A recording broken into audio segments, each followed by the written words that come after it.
folks, this is 5 minutes with the type tool in Adobe Illustrator.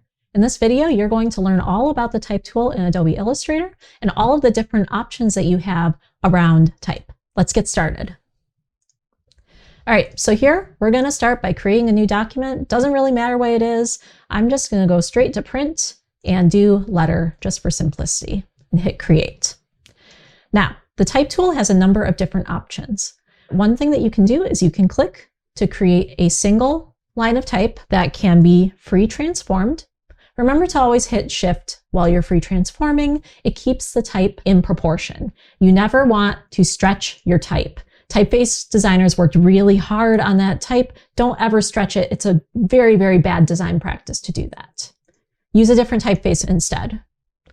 You can also use the type tool to click and drag out a box of type, and that's great for setting body copy. Among the things that you can do with the type tool include changing the typeface. You can do this by clicking in the character palette up in your options toolbar, or by making sure that the character palette is visible by going to Window, Type, and Character right over here. So let's just set that over here. And let's change this from Myriad Pro. Let's try Cabin instead. Now over here, you can change the weight of your type. We're going to leave this as medium, and let's give this bold. Really play with that hierarchy there. You are able to change the leading by doing a Command A, holding Option, and then using the up and down arrow keys to change the leading. You can also manually change it using this leading setting over here in the character palette. A good starting point for your leading is going to be 1.5 times the size of your type. So let's do 12 times 1.5 using Spotlight Search. That's 18. And we'll go ahead and set that manually over here. Excellent. Let's see what other options we have with the type tool underneath our type tool here. So clicking and holding, we can see that we have a few different options that we can use here. Area type, type on a path, vertical type, vertical area type, vertical type on a path tool, and touch type tool. I think that one's relatively new. But let's take a look at type on a path here. First, I'm going to draw out a path just to demonstrate this using my pen tool. We're going to stop that, and we are going to reverse it to get a nice line here and stroke that we can see. Heading back to our type tool, let's do type on a path. Remember, I am clicking and holding and then dragging over to get to this here. And now you can see that my cursor has changed. I'm going to click once on my path and check this out. Now my type is on a path. Let's try a few of the other tools here to see what's available. We have area type. That is for typing within a shape. So let's make a shape. This time we're going to make a circle, holding down our shift key to make sure that it is a perfect constrained circle. We're going to change to area type tool. And again, going over to the circle, we're going to click once in it. And this is always just a little finicky. Try towards the edge of the circle on the path if you have that error. And that should allow you to type right in the circle. That's how you can fill shapes. Pretty cool, right?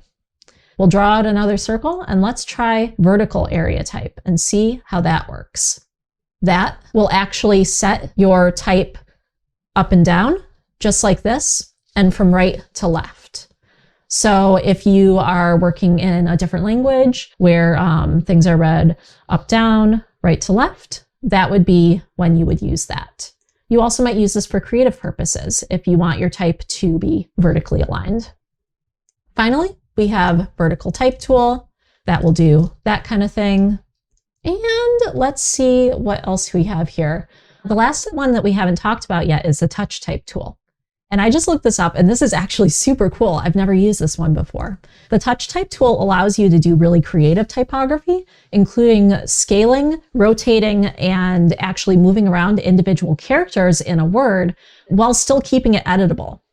In the past, you used to have to create outlines from type and actually move these things around individually, and you don't have to do that anymore. So that's so cool. Let's take a look at what that looks like. Let's bring this lorem ipsum over. Use the shift to scale this up and just start playing around with how this is moving using the touch type tool. So here we're going to drag, click, touch type tool. You click on a character to select it, and then you can use this top piece, this top little circle here, to rotate it. So see how that kind of kicks it out?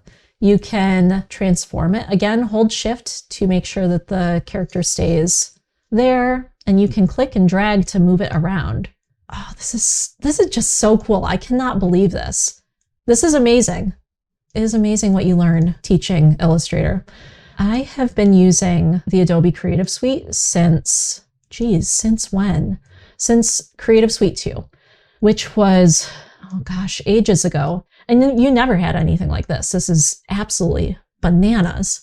So this might not look that impressive at a glance, but let me show you what's going to be absolutely amazing about this.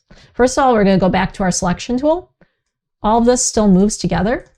And if we need to change this character over here, let's say we need it to be capitalized, it works. You can just change it. So you could do lorem ipsum and I could do hellos. And that would take on the properties of the first character, but you get the idea. It's still editable. You have no idea how cool that is. That is just incredible. That did not used to be that way.